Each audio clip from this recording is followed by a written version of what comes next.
et nõida ei olegi mul käinud saates ammu. Siis nagu ma sulle ütlesin, et ma nagu peedistama sind ei hakka, aga ma küsin on ju küsimusi, sest nõid eristub minust ja tavapärastest inimestest ja nõidasid on nagu tavalise inimesega võrreldes väga vähe. On ju. Kuidas sa defineerid nõida või kes sa oled? Nõid on põhimõtteliselt selline üldine nimetus, et selgelt nägemise liike on hästi palju erinevaid.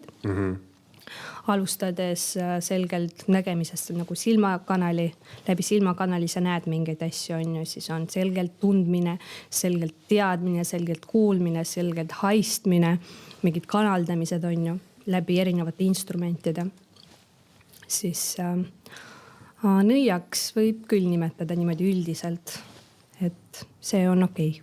Et kõik, no selles mõttes ma ütleks, ma näen ka selgelt, ma näen väga selgelt, et sa istud siin, on ju. Aga selgelt nägijaks ma ennast nimetada ei saa, sest ma ei näe midagi muud, on ju.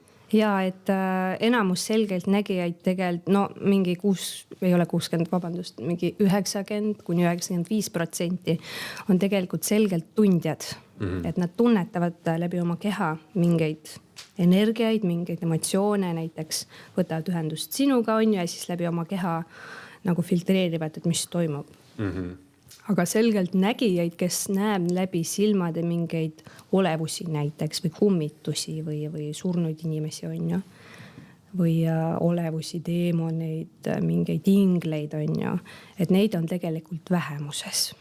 Ja mina isiklikult neid ei näe, aga ma tunnetan. Ja.